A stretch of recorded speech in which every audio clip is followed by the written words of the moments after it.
नमस्कार, मैं अनुज तिवारी एक बार फिर आप सभी का हार्दिक स्वागत और अभिनंदन करता हूँ।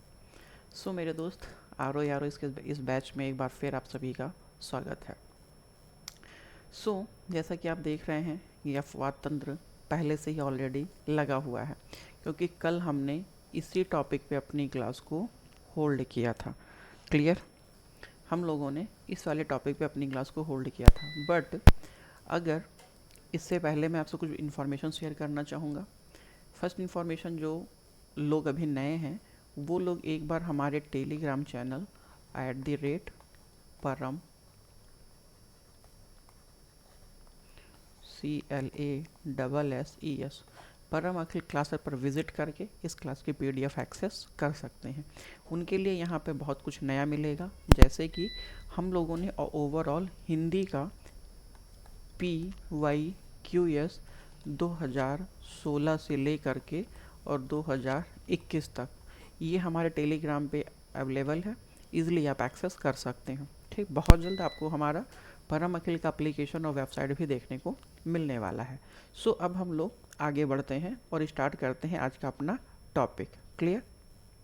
अगर मैं आज के टॉपिक की बात करूं तो हम लोग पढ़ने वाले हैं अपना ओवरऑल किस चीज़ को, अफवाह तंत्र को लेके। अगर मैं अफवाह तंत्र की बात करूं तो अफवाह तंत्र का मतलब है कि भारत में जो नदियों का पैटर्न है वो कैसा है। अगर हम हिमालय की बात करें, जैसे मान लीजिए ये ओवरऑल हमारा भारत हो गया, हमारी समझ के लिए है ऐसे,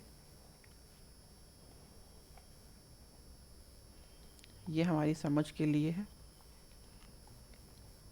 ठीक है, कुछ ऐसे ही। अगर हम ढंग से थोड़ा सा देखेंगे, ठीक ऐसे, तो यहाँ पे कुछ इस तरीके से हमें सिंधु नदी तंत्र दिखाई पड़ती है, इस तरीके से। फिर यहाँ ऐसे हमें कुछ गंगा नदी तंत्र दिखाई पड़ती है, और फिर हमें कुछ ऐसे ऐसे ऐसे ब्रह्मपुत्रा दिखाई पड़ती है। क्लियर? ब्रह्मपुत्र दिखाई पड़ती है। ये है हमारी गंगा और ये ओवरऑल है सिंधु नदी। ठीक है, इन तीनों का जो प्रतिरूप है, पैटर्न है, वो हमें पढ़ना है कि इन तीनों का पैटर्न और प्रतिरूप कैसा है। इन टॉपिक से सबसे ज़्यादा प्रश्न कहाँ से बनते हैं वो हमें जानना ज़रूरी है, चाहे वो सिंधु का हो, चाहे वो गंगा हो या ब्रह्मपुत्रा का हो। इसमें से सबसे इम्पॉर्टेंट है कि इनकी सहायक नदी कौन सी है, ये हमें जानना ज़रूरी है। नंबर 1, इनकी सहायक नदी कौन सी है। नंबर 2, इन नदियों का दाएं एवं बाएं से मिलने का क्रम क्या है। मिलने का क्रम क्या है। ठीक, 2 क्वेश्चन हो गया। तीसरा, इन तीनों नदियों की क्या कोई विशेषता है। जैसे कि अगर मैं गंगा की बात करूं तो गंगा और ब्रह्मपुत्रा दोनों मिलकर के एक डेल्टा का निर्माण करते हैं, जिसे हम सुंदरवन डेल्टा के नाम से जानते हैं, जो ओवरऑल जैव विविधता को लेकर के बहुत ज़्यादा इम्पॉर्टेंट रोल रखता है। क्लियर? सेम उसी प्रकार से ब्रह्मपुत्रा नदी पे हमें माजुली द्वीप देखने को मिलता है, ये उसका एक अलग पार्ट है। ब्रह्मपुत्रा को तिब्बत में किस नाम से जानते हैं, भारत में प्रवेश करता है फिर किस नाम से जानते हैं, और बांग्लादेश में किस नाम से जानते हैं। गंगा को भारत में गंगा के नाम से जानते हैं, लेकिन बांग्लादेश में किस नाम से जानते हैं, ये हमारे लिए जानना ज़रूरी है। ठीक, इसमें जो थोड़ा सा मिसलेनियर वाला मुद्दा है, या मैं यूँ कहूँ जो विविध वाला पॉइंट है, वो हमारे जानने के लिए बहुत ज़्यादा ज़रूरी है। तो इन 3 टॉपिक्स पे हम डिस्कशन करेंगे। क्लियर है? तो अब हम लोग आगे बढ़ते हैं। क्लियर? अगर मैं अफवाह तंत्र की बात करूं तो छोटी नदियों एवं नालों द्वारा अपवाहित होने वाली को क्या जल संभर कहा जाता है। ये उतना इम्पोर्टेंट नहीं, जहाँ जहाँ पे इम्पोर्टेंट है वो हम लोग देख के चलेंगे। मैं अफवाहों के प्रतिरूप की बात करूं तो ये हमारे लिए इम्पोर्टेंट है। जैसे कि वृक्षाकार अफवाह कौन बनाता है, गंगा नदी बनाती है, यमुना नदी, गोदावरी नदी, कृष्णा नदी और कावेरी नदी। ठीक है। प्रतिरूप का मतलब है कि अगर नदियाँ बहती हैं तो बहने के बावजूद उनमें प्रवाह होता है, उन प्रवाहों के द्वारा देखने पर वो किस प्रकार की आकृति हमें दिखाई पड़ती है, उसे हम नदियों का प्रतिरूप कहते हैं। ठीक है। अगर मैं ये प्रतिरूप की बात करूं तो अमरकंटक की पहाड़ी से निकलने वाली नदियां में नर्मदा नदी और सोन नदी है।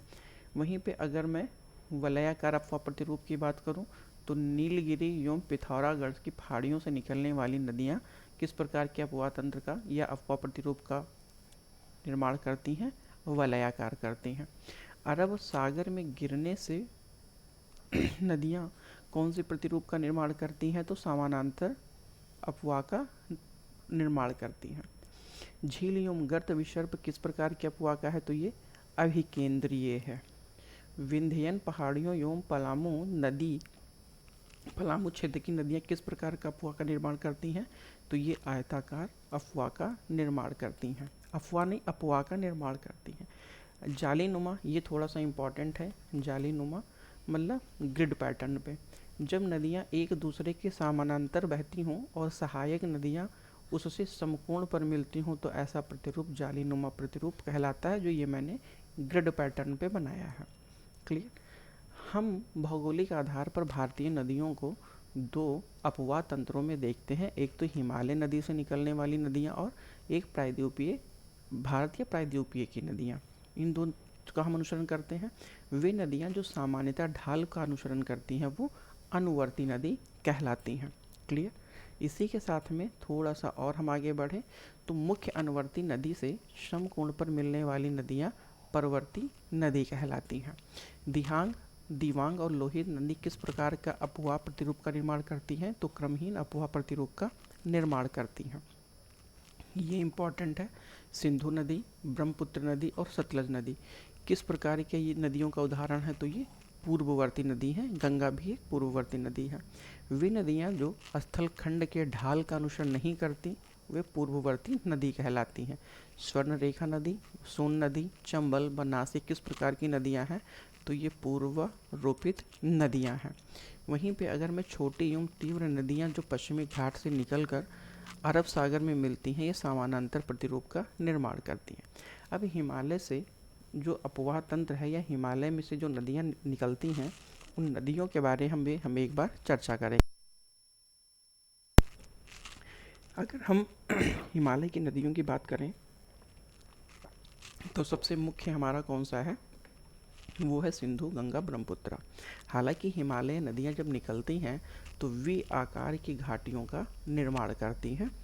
ये हमारे लिए थोड़ा सा इम्पॉर्टेंट है और ये इनके द्वारा बनाया जाने वाला झील गोकुर झील होता है। सिंधु नदी की अगर मैं आपसे बात करूं तो सिंधु नदी हिमालय की नदियों में सबसे पश्चिमी नदी कौन सी है, वो सिंधु नदी है। सिंधु का उद्गम स्थल तिब्बत के कैलाश श्रेणी से के बोखरचू हिमनद से निकलती है। सिंधु नदी भारत में कहाँ प्रवेश करती है, तो दमचोक लेक से ये प्रवेश करती है। सिंधु नदी की भारत में लंबाई कितनी है, तो 1114 किलोमीटर है। सिंधु नदी के दाएं तरफ से कौन कौन सी नदियाँ मिलती हैं, तो कुर्रम। देखिए दाएं और बाएं का मतलब ये है कि अगर मान लीजिए ऐसे हमारा हिमालय है, मैं यहाँ पे बना रहा हूँ या ऐसे ये यहीं पे बना हुआ है, आप ऐसे समझिएगा। ठीक।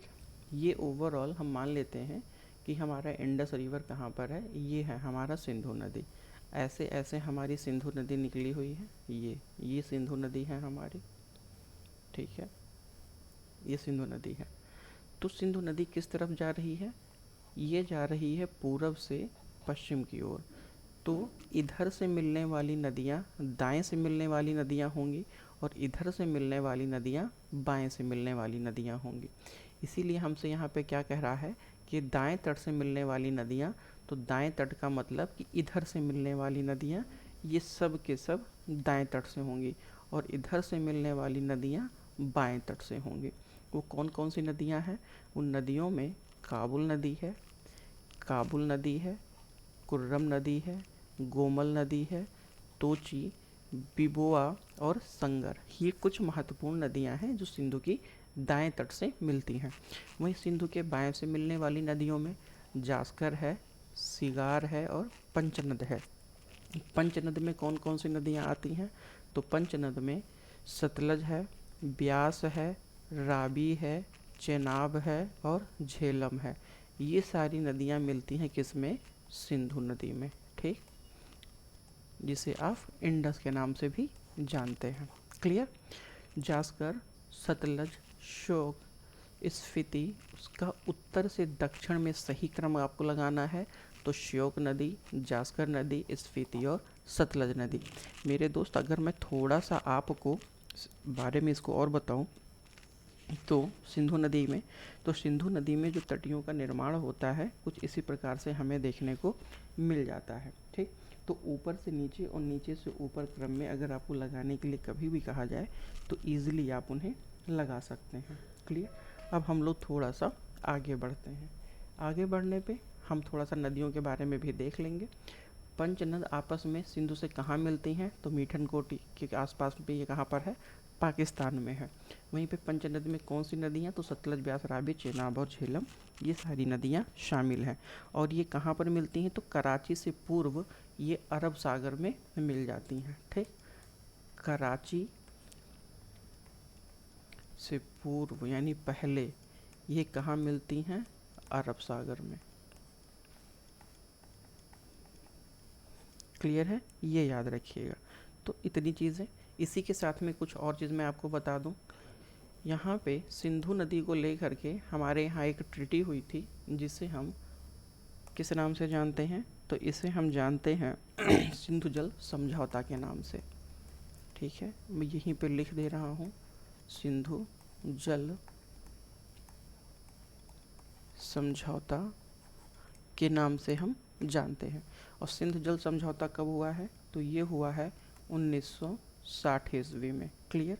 इसके अंतर्गत क्या कहा गया? इसके अंतर्गत सिंधु की जो सहायक नदियां हैं जिसमें झेलम और चेनाब, ठीक, कौन कौन? सिंधु की जो सहायक नदियां हैं झेलम और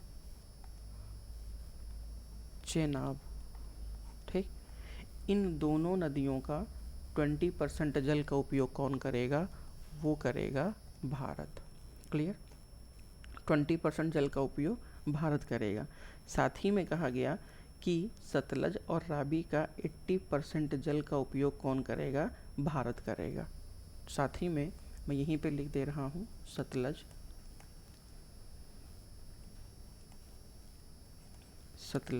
ये देखिए मैं इसलिए बोल रहा हूँ क्योंकि अगर ये कभी सीक्वेंस लगाने को आया या स्टेटमेंट में आया तो ईजिली आप कर सकते हैं। ठीक, तो सतलज और रावी का 80% जल और झेलम और चेनाब का 20% जल ये कौन यूज़ कर सकता है? वो भारत यूज़ करेगा। क्लियर है?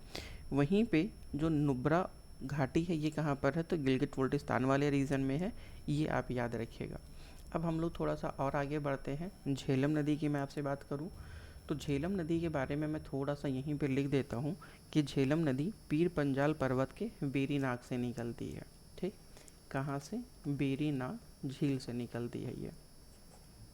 ठीक है, मैं यहीं पे लिख दे रहा हूँ, बेरीनाग झील है या बेरीनाग झरना, जो भी आप समझ लीजिएगा, बेरीनाग ये झील से निकलती है। ठीक है, और ये किस चीज़ का निर्माण करती है? तो मेरे दोस्त ये विसर्प का निर्माण करती है। ठीक है, इसी के साथ में अगर मैं थोड़ा सा और आपसे बात करूं तो यहीं पे बुलर झील से आगे जा कर के ये मिल जाती है। किससे मिलती है? बुलर झील से आगे जा कर के ये बुलर झील से मिल जाती है। और श्रीनगर किसके तट पर है? तो ये बुलर झील के तट पर है। श्रीनगर इसी के तट पर है, श्रीनगर तट यहीं पे आपको देखने को मिल जाता है। ठीक है, अब हम लोग आगे बढ़ते हैं। आगे बढ़ने पे देखेंगे कि और क्या क्या चीज़ें आपको यहाँ से मिलती है। इसे हम प्राचीन में वितास्ता के नाम से भी जानते हैं। ये प्रमुख दोआब है जो ऑलरेडी हम लोग अपने लास्ट सेशन में पढ़ चुके हैं। ठीक है, अगर मैं आपसे बात करूँ झेलम नदी का उद्गम स्थल कहाँ पर है? तो वेरीनाग के निकट शेषनाग से है, जो कि ओवरऑल हमने ऊपर अभी आपको बताया वेरीनाग झील के पास से निकलती है। बुलर झील से होकर निकलने वाली नदी झेलम नदी है। श्रीनगर किस नदी के तट पर है? तो झेलम नदी के तट पर है। मंगला डैम ये भी झेलम नदी के तट पर है, ये बहुत इम्पॉर्टेंट है। तुलबुल और उरी परियोजना ये किस नदी पे है? तो ये ऑलरेडी झेलम नदी पे चलाई जा रही है।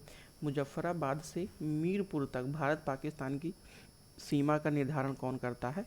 झेलम नदी करता है, बहुत इंपॉर्टेंट है। ठीक, बासमंगला क्या है? तो पाकिस्तान में प्रवेश से पूर्व झेलम नदी के द्वारा बनाई गई गहरी एक घाटी है। झेलम और रावी रावी पाकिस्तान के किस स्थान पे मिलती हैं? तो झंग के पास मिलती है, बहुत इंपॉर्टेंट नहीं है।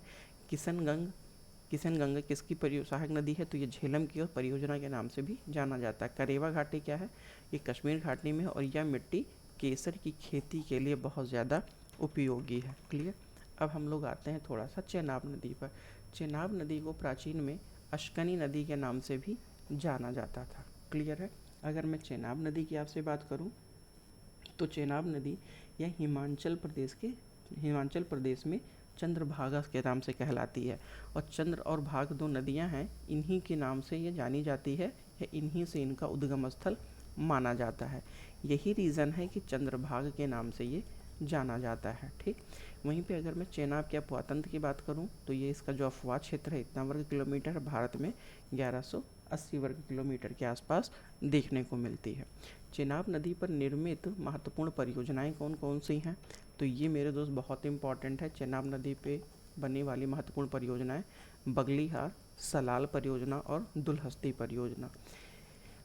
अगर मैं परियोजना के लिहाज से बात करूं तो परियोजना के लिहाज से चेनाब नदी और परियोजना के नाम से झेलम नदी, ये दोनों नदियां बहुत इंपॉर्टेंट है।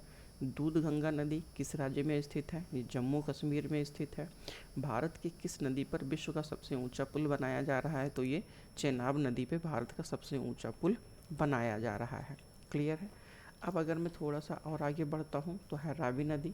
रावी नदी को प्राचीन भारत में पुष्पनी नदी के नाम से जाना जाता था और यह रोहतांग दर्रे के पास कांगड़ा जिले में प्रवेश करता है। यहाँ पे कौन कौन सी परियोजना है? तो एक है चमेरा परियोजना, थीन परियोजना और एक शाहपुर कुंडी बांध परियोजना। ये थोड़ा सा शाहपुर कुंडी बांध परियोजना इम्पॉर्टेंट है।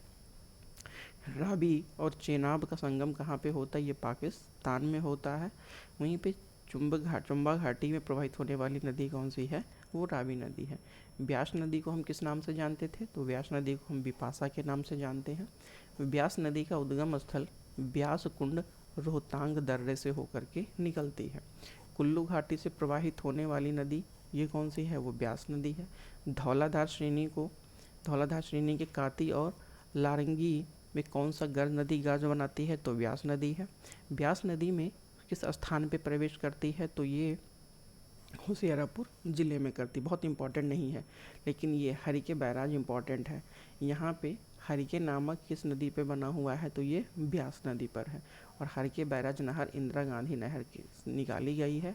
वहीं पे पंचनद की एकमात्र नदी जिसका प्रवाह स्थल केवल भारत में है तो वो है ब्यास नदी। क्लियर। वहीं पे अगर मैं पंजाब की मैं बात करूँ तो हरके, कांजली और रोपन, ये 3 वेटलैंड भी हैं, वो पंजाब में है। ठीक। सतलज नदी की मैं बात करूं तो सतलज नदी ये कहाँ से? तिब्बत के पठार से राजस्थान झील से प्रवाहित होती है और यह सिंधु नदी के समानांतर बहती है। ये सीपकिला दर्रे से पास करती है। वहीं पर जो भाखड़ा नांगल परियोजना बना हुआ है ये सतलज नदी पर बना हुआ है। एकमात्र पूर्ववर्ती नदी जो हिमालय की तीनों श्रेणियों को काटती है वो है आपकी सतलज नदी।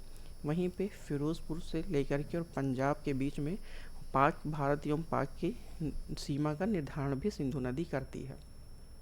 अब हम थोड़ा सा अगर आपसे ब्रह्मपुत्र नदी की बात करें, ठीक है, तो ब्रह्मपुत्र नदी हमारे लिए बहुत ज़्यादा इम्पॉर्टेंट है, क्योंकि ये एक तो हमारा एक भारत और चाइना वाला भी थोड़ा सा रीज़न है कि भारत और चाइना की वजह से भी ये इम्पॉर्टेंट है, और बहुत सारी परियोजनाएं या बहुत सारी नदियां हैं इसकी सहायक है, और बहुत सारी परियोजनाओं को भी भारत यहाँ पे इशू मतलब एक तरीके से अपने जामा पहनाने का काम करता है, या चाइना भी यहाँ पर अपनी परियोजनाओं को लागू करने का काम करता है। और ब्रह्मपुत्र नदी ऑलरेडी कहीं ना कहीं भारत और चाइना दोनों के लिहाज से बहुत ज़्यादा इम्पॉर्टेंट है। क्लियर है। अगर मैं थोड़ा सा आपसे ब्रह्मपुत्र नदी के बारे में ब्रीफ करूं, ठीक है, तो ब्रह्मपुत्र नदी की जो कुल लंबाई है वो 2900 किलोमीटर के आसपास मानी जाती है। जो जहाँ पर यहाँ पे देखेंगे जो आप ओवरऑल ब्रह्मपुत्र नदी है, ये 3 देशों में तिब्बत या चीन वाले में, भारत और बांग्लादेश, इन तीनों देशों में इसका प्रवाह स्थल देखा जाता है। वहीं पे ये मानसरोवर झील के निकट से निकलती है, आंगसी जो ग्लेशियर है वहाँ से निकलती है, और इसी नदी के जो बेसिन में मानसरोवर झील से क्या है, मरियाना दर्रा द्वारा ये पृथक किया जाता है। ब्रह्मपुत्र नदी का जो अधिकांश हिस्सा है वो कहाँ पर, वो आपको तिब्बत वाले रीजन में देखने को मिलता है। साथ ही में इसको मतलब स्थानीय स्तर पर ब्रह्मपुत्र नदी को तिब्बत में सांगपो के नाम से जानते हैं, और सामान्यतः जिसका अर्थ होता है शुद्ध करने वाला।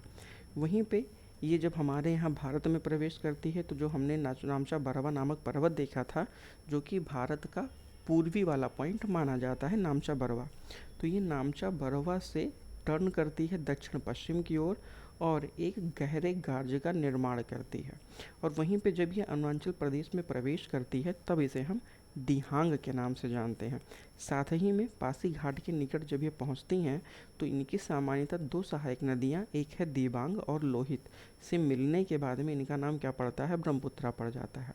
बाद में यह असम घाटी में प्रवेश करती है और जहाँ कई सारी इस महत्वपूर्ण सहायक नदियाँ ब्रह्मपुत्र में आकर के विलीन होती हैं, जैसे कि सुबानसिरी है, जिया है, भरेली है, धनश्री है, पुथीमारी है, और एक बहुत इंपॉर्टेंट नदी है मानस। ये इसकी कुछ प्रमुख सहायक नदियाँ हैं। फिर ये धीरे धीरे और आगे बढ़ती है, और आगे बढ़ने के बाद में जो गारो वाला पहाड़ी है, गारो पहाड़ी से दक्षिण की ओर टर्न कर जाती है, और यहीं से फिर ये कहाँ पे प्रवेश करती है, बांग्लादेश में। बांग्लादेश में इसे हम जमुना के नाम से जानते हैं। वहीं पर गंगा को हम बांग्लादेश में पद्मा के नाम से जानते हैं। तो गंगा और ब्रह्मपुत्रा ये जमुना और पद्मा के नाम से जानती हैं, और ये आगे बढ़ती हैं, जहाँ पर ये ऑलरेडी पद्मा से मिल करके एक अलग नाम से जानी जाती है, जो कि मेघना की मुख्य धारा बराक नदी का उद्गम स्थल के तौर पर हमें देखने को मिलता है, और फिर ये उसी नाम से आगे बढ़ जाती है। क्लियर। तो आगे बढ़ते हुए ये किस प्रकार से एक प्रकार का सुंदरबन का डेल्टा का निर्माण करती हैं, और ओवरऑल जा करके ये बंगाल की खाड़ी में विलीन हो जाती हैं। क्लियर। तो ये कुछ ब्रीफ था जो मैंने आपको बताने का काम किया है। ठीक है। अब इसमें थोड़ा सा जो इम्पोर्टेंट है, इसकी दाएं और बाएं नदियाँ, वो मैं आपको बता देता हूँ। क्लियर। तो चलिए, हो गया काम हमारा इतना। ब्रह्मपुत्र नदी का उद्गम मानसरोवर झील के चेमयुंगडोंग ग्लेशियर माना जाता है। इसका तिब्बत में नाम क्या है, सांगपो है। इसका अर्थ शुद्ध करने वाला है। अरुणाचल प्रदेश में दिहांग, असम में ब्रह्मपुत्र और बांग्लादेश में जमुना कहते हैं। ठीक। दिहांग नदी ब्रह्मपुत्र में दिबांग और लोहित के मिलने के बाद में क्या ब्रह्मपुत्रा कहलाती है। विश्व का सबसे बड़ा नदी द्वीप ब्रह्मपुत्र नदी कहाँ पर है, माजुली द्वीप पर है। वहीं पे NH2 किस नदी पर है, ब्रह्मपुत्रा के सादिया से धुबरी तक है। NH2 की लंबाई, सॉरी NH2 नहीं है, ये जलमार्ग है। ठीक है, नेशनल वाटर हाईवे है ये। ठीक। इसकी लंबाई कितनी है, तो ये लगभग 891 किलोमीटर है। वहीं पे माजुली द्वीप को किस वर्ष भारत का नदी द्वीप घोषित किया गया, तो वर्ष 2016 पे किया गया है। असम में ब्रह्मपुत्र नदी किस प्रकार के जलमार्ग का निर्माण करती है, तो गुम्फे जलमार्ग करती है। ब्रह्मपुत्र की सहायक नदियों में सुबनसिरी, कामेंग, मानस, धनसिरी, जिया, वहीं पे पगलाडिया और संकोशा, ये इसकी कुछ महत्वपूर्ण नदी हैं। इसमें जो सबसे ज़्यादा हमें जानने वाली ज़रूरत है वो एक ये है और एक ये है। ब्रह्मपुत्र की दाएं तट से मिलने वाली नदियों में सुबनसिरी है, कामेंग है, मानस है, अमो है, संकोश और तिस्ता है, जिसमें खासकर आप तिस्ता याद रखिएगा, मानस याद रखिएगा, कामेंग याद रखिएगा और सुबनसिरी याद रखिएगा। वहीं बाएं तट पे दिबांग, लोहित, धनश्री, कुपली, मेघना और बराक नदी, ये सारी आपको याद रखना इम्पॉर्टेंट है बाएं तट से मिलने वाली नदियों में। लोहित नदी को हम खूनी नदी के नाम से भी जानते हैं, उतने इम्पॉर्टेंट नहीं है। बराक नदी का उद्गम स्थल मणिपुर की पहाड़ियाँ हैं। ठीक। वहीं पे ये थोड़ा सा तिपाई मुख, ये एक इम्पॉर्टेंट जल विद्युत परियोजना है। ये बराक और तुईबाई नदी के संगम में हमें मणिपुर में देखने को मिलता है। लोकटक जल विद्युत परियोजना ये मणिपुर में है। वहीं बांग्लादेश के विरोध करने के कारण कौन सी परियोजना विवादित रही है, तो वो तिपाई मुख रही है। ठीक। अफवाह के तौर पर हम देखें तो लगभग 200 सेंटीमीटर के आसपास हमें यहाँ पर वर्षा देखने को मिलता है। बाढ़ एवं मार्ग परिवर्तन के लिए प्रसिद्ध है कौन सी नदी? ब्रह्मपुत्र नदी। ये ब्रह्मपुत्र नदी से संबंधित कुछ परियोजनाएं हैं, वो याद रखिएगा।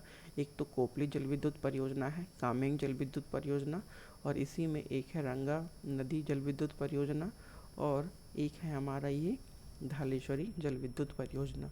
ये कहाँ पर है ये आप याद रखिएगा। इसी के साथ अगर मैं बात करूं तो मानसूनी ऋतु में ब्रह्मपुत्र नदी की गहराई एवं चौड़ाई 10 मीटर से 8 किलोमीटर तक बढ़ जाती है। वहीं पे असम एवं पश्चिमी बंगाल के भी सीमा का निर्धारण करने वाली नदी कौन सी है? वो संकोश नदी है, जो कि ब्रह्मपुत्रा की सहायक नदी है। संकोश नदी का उद्गम स्थल हिमालय की जो भूटान में हिमालय सीरीज है वहाँ माना जाता है।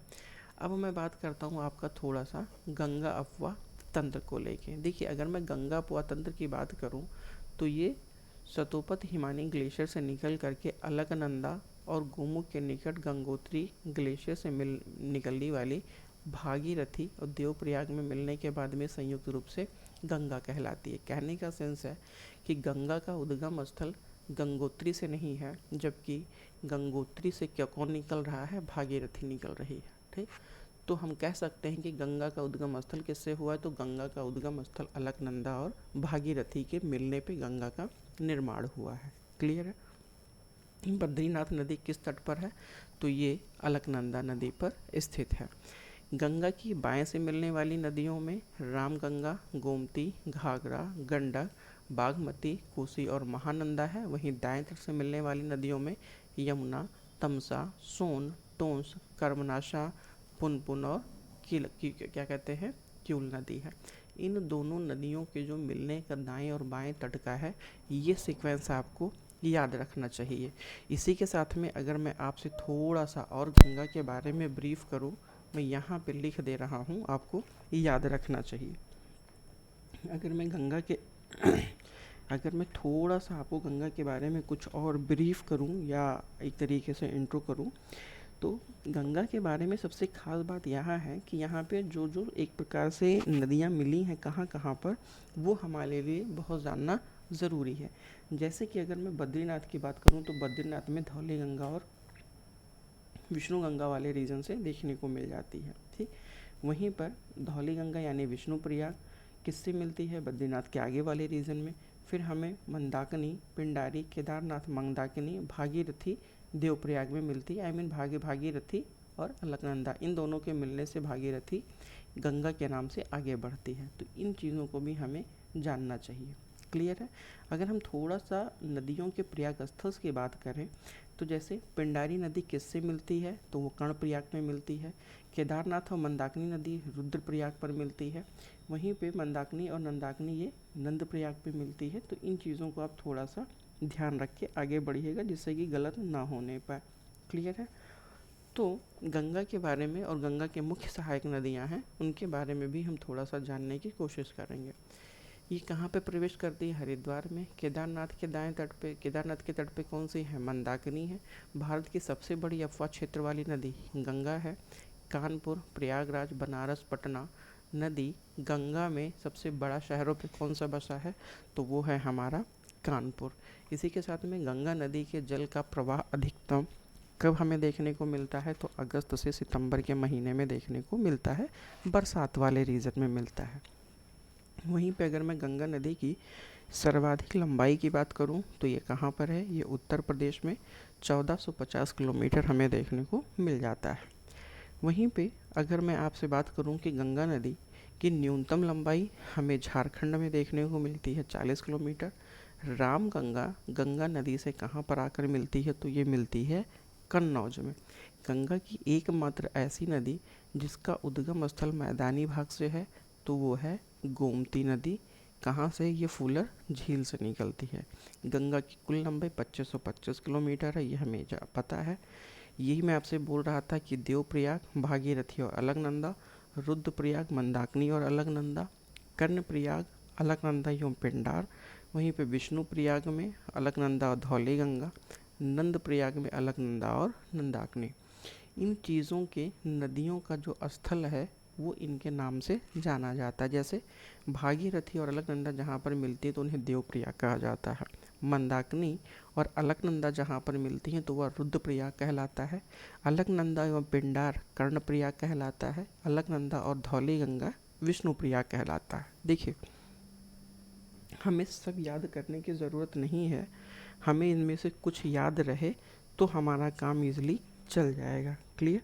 1 मिनट में पानी पी लूँ।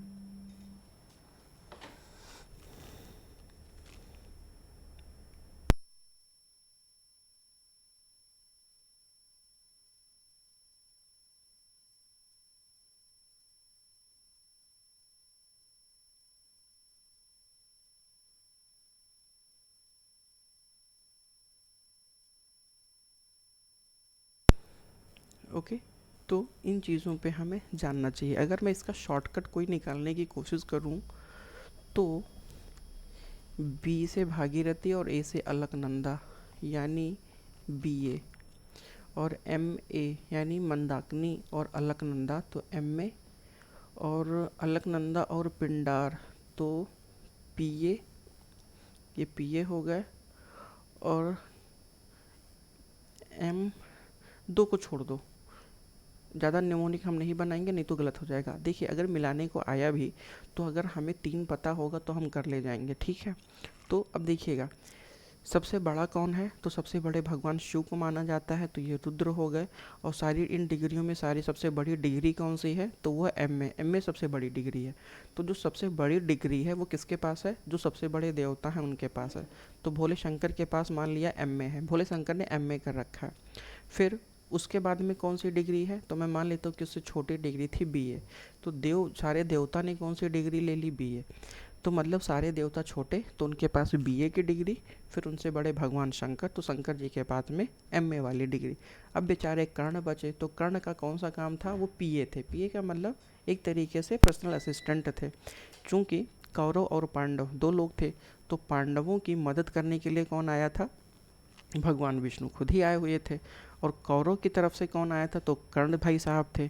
तो कर्ण ऑलरेडी उनकी मदद कर रहे थे तो हम मान लेते हैं कि कर्ण कौन थे? वो पीए थे। और किसके पीए थे? वो कौरवों के पीए थे।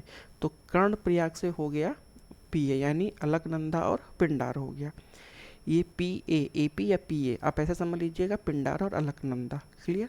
तो रुद्रप्रयाग हो गया एम ए, मंदाकिनी अलकनंदा। देवप्रयाग यानी देवता हो गए बी ए, भागीरथी अलकनंदा। और कर्ण प्रयाग मतलब कर्ण हो गए पी ए, पी का मतलब है पिंडार और ए का मतलब है अलकनंदा। क्लियर? तो Rudra M A, Dev P A, और Karna Karna P A, Rudra M A, Dev B A. हो गया काम हमारा। चलिए, गंगा नदी बांग्लादेश में किस नाम से जानी जाती है? तो वह पद्मा नदी के नाम से जानी जाती है। विश्वासघाती नदी के लिए या सबसे ज़्यादा परिवर्तन के लिए तो हुगली नदी है। गंगा ब्रह्मपुत्र नदी का डेल्टा विश्व में सबसे बड़ा डेल्टा माना जाता है। इसका विस्तार हुगली नदी से लेकर के मेघना नदी के बीच में है। वहीं पर कोलकाता बंदरगाह किस नदी तट पर है? तो ये हुगली नदी तट पर है। गंगा नदी के बाएं से मिलने वाली अंतिम नदी महानंदा नदी है, ये बहुत इम्पॉर्टेंट है। दामोदर नदी को बंगाल का शोक कहा जाता है। ये किसकी सहायक नदी है? तो ये हुगली की सहायक नदी है। राष्ट्रीय जलमार्ग 1 ये कहाँ किस पर है? तो ये गंगा नदी पर प्रयागराज से और हल्दिया पोर्ट तक हमें देखने को मिलता है। वहीं पर किस वर्ष गंगा नदी को राष्ट्रीय गंगा का दर्जा दिया गया? तो वर्ष 2008 में गंगा नदी को राष्ट्रीय गंगा का दर्जा दिया गया था। वहीं गंगा यमुना नदी को जीवित मानव का दर्जा किसने दिया है? तो उत्तराखंड के उच्च न्यायालय ने 2017 में ये दर्जा प्रदान किया था। गंगा नदी को मुक्त कराने के लिए गंगा एक्शन प्लान कब लाया गया? तो वो किया गया था 1986 में। नमामि गंगे परियोजना कब शुरू किया गया? तो जून 2014 में किया गया। हुगली और भागीरथी नदियों की अगर मैं बात करूं तो ये पश्चिमी बंगाल में गंगा नदी की 2 हिस्सों में बांटी जाती है। मुख्य शाखा भागीरथी बांग्लादेश में निकल जाती है।